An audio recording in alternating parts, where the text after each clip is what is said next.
How do I explain Central Auditory Processing Disorder to my child's grandparents so that they understand?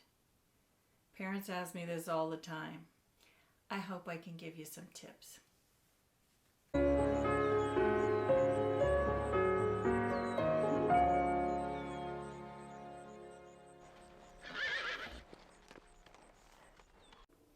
Hi, this is Dr. Carol Maynard, pediatric and educational audiologist from MaresEatOats Hearing Help for Listening and Learning. And in this video, we are looking at a few of the questions family members and friends might ask.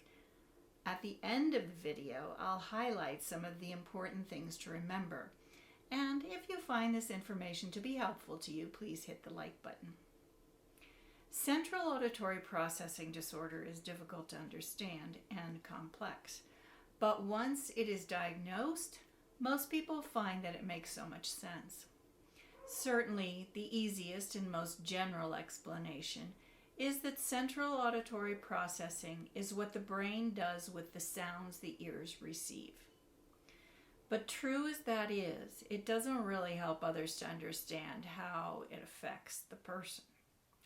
Interestingly enough, when polled, even many teachers did not understand the connection between hearing loss and learning, much less the connection between CAPD and learning.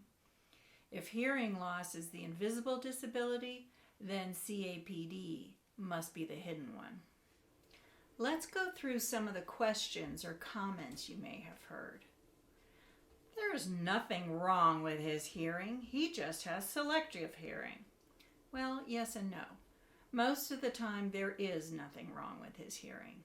If you think of the ears as one of the doorways to the brain, as are the other senses, the door is fully open and all the sounds get in, meaning he doesn't have a hearing loss.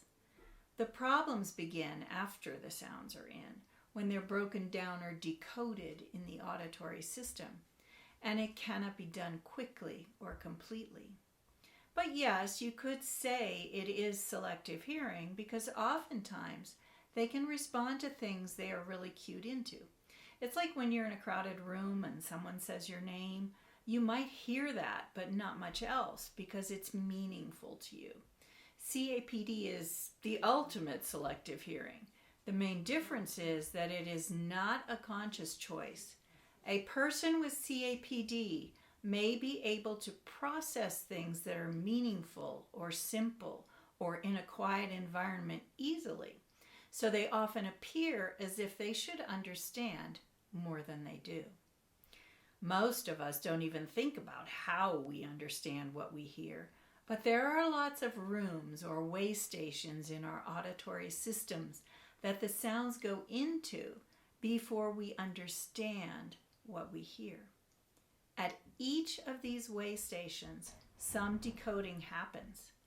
It might have to do with locating which side a sound is coming from, figuring out which sound we should be listening to, telling small differences between sounds, figuring out the order that the sounds came in, determining the pattern of how the sounds came in, putting all that information together, filtering out surrounding noise, then getting it to the right places in the brain to remember it, to compare it to all the other things we do understand, to figuring out how we feel about what we heard, and then figuring out how to respond to it and making that response.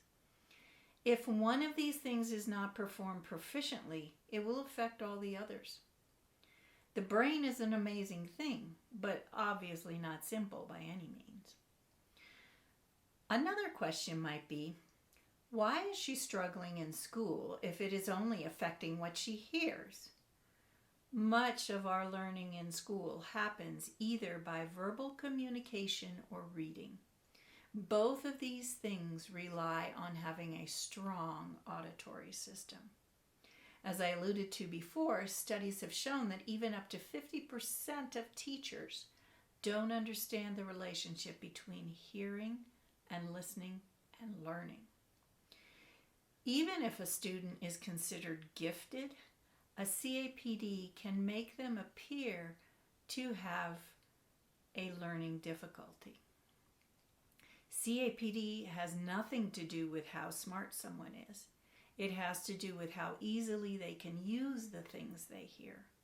Once they've understood and remembered what they hear, they can use that information quite effectively.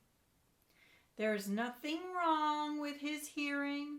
He can repeat exactly what I said. He just doesn't want to cooperate. A person with CAPD may be able to decode and repeat what they hear without any difficulty, but they may not truly understand what was said or may have difficulty remembering what was said. Repeating what was said does not mean that it was fully processed.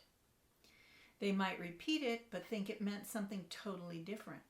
When I was a kid and would sing the song Home on the Range, I would sing where seldom is heard a discouraging word line, but thought I was singing where Zelda misheard a discouraging word. A similar sound, but a completely different meaning that sounded like the original. She is just spoiled. Look at the way she is behaving.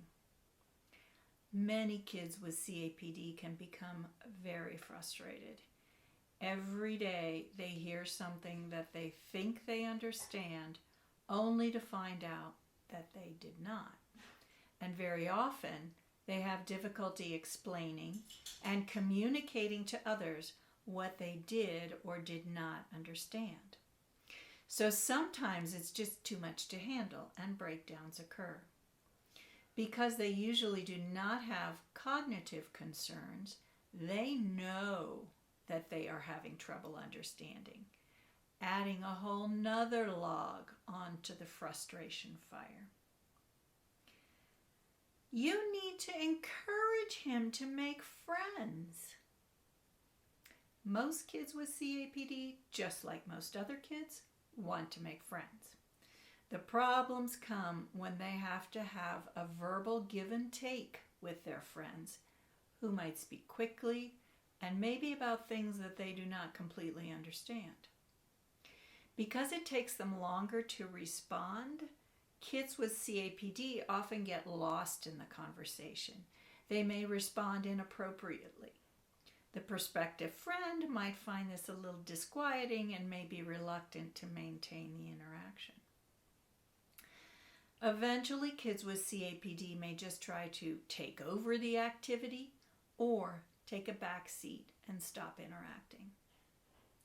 It's very hard to make friends when you're not sure what your friend said or how they feel.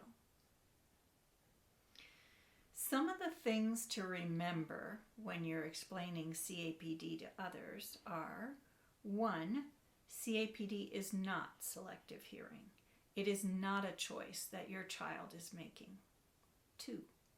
Having CAPD does not mean a child is less intelligent, just that he has difficulty accessing and processing the information he needs to understand and demonstrate his understanding. 3. People with CAPD may be able to repeat what they hear, but not understand or remember it. 4. Children with CAPD want to please, just like anyone else, but they run into so many misunderstandings that it becomes very challenging, tiring, and frustrating for them. And 5, just like everyone else, children with CAPD want to be loved and want to fit in. They just don't always know how to do that. I hope you've gotten some good, helpful information today. What are some of the questions that you guys have encountered? Please feel free to comment below if you have questions, observations, or suggestions for new topics to explore. Don't forget to subscribe if you would like updates on new videos. And remember, we hear with our brains, not just our ears.